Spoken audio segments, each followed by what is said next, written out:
Bhagirathi Neotia Hospital. I'm going to talk to you today about the causes of bleeding in pregnancy. Now this can largely be divided into two parts. Bleeding in early pregnancy, which can be because of a threatened miscarriage or an ectopic pregnancy, and bleeding in late pregnancy, which can be due to a low-lying placenta or an abruption, which means the placenta comes away from the wall of the uterus. How we deal with it largely depends on the cause and also the time of the bleeding. In early pregnancy, bleeding is quite common. In fact, 27% of all pregnancies will have some bleeding in early pregnancy, but only about 12%, which is half of those that bleed, go on to miscarry. In most occasions, the bleeding will settle down by itself.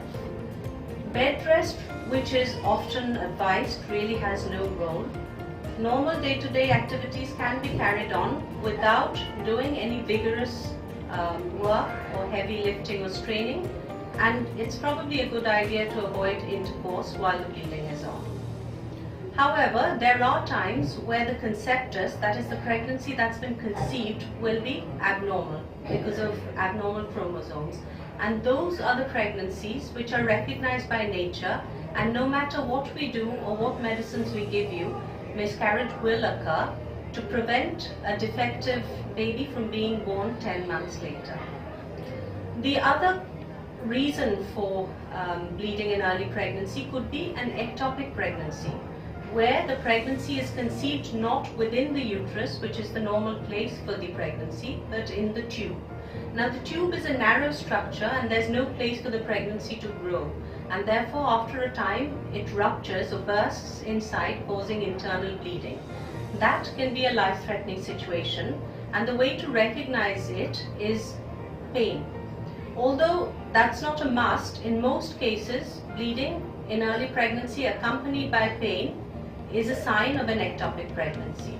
So anytime you have bleeding, you should see a doctor so that an ultrasound scan can be done to see where the pregnancy is located and whether it's a viable pregnancy or not. There are some medicines such as progesterones which are under investigations, although at the moment we don't really have a strong recommendation for its use.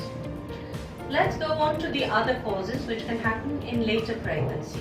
And this, of course, has to be handled with more care, because sometimes when the bleeding starts, it can be torrential, and we need to then act to save the life of the mother as well as the baby.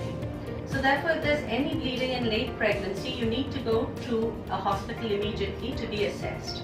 However, there's no need to panic. As long as you can feel the baby move, you know that the pregnancy is okay.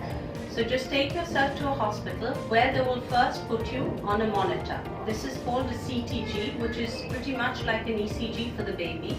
And if the CTG is normal, we get the first assurance that the baby is okay.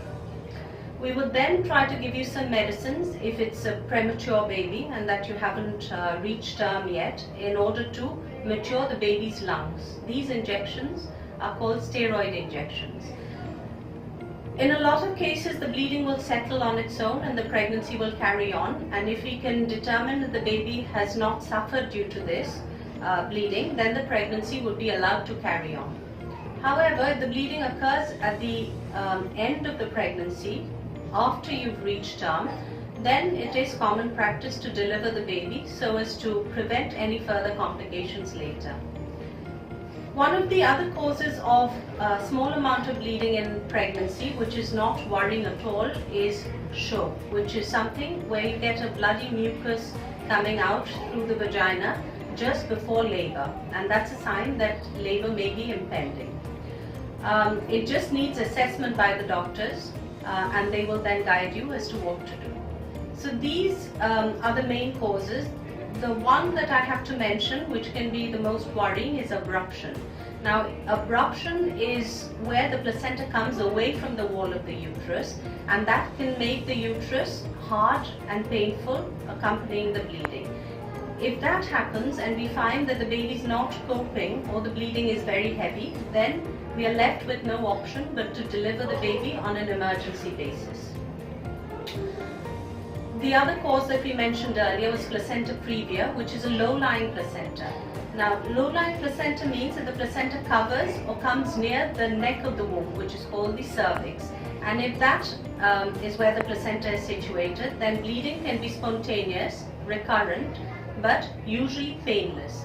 And that does not cause any harm to the pregnancy and stops by itself if it's not very heavy. So in those situations, we can just carry on and monitor the baby till a suitable gestation is reached. I think in a nutshell, we've covered all the various reasons for pregnancy, bleeding, and if you go to the doctors when this happens, they will then guide you as to what the situation is and how to go about the next steps. Thank you.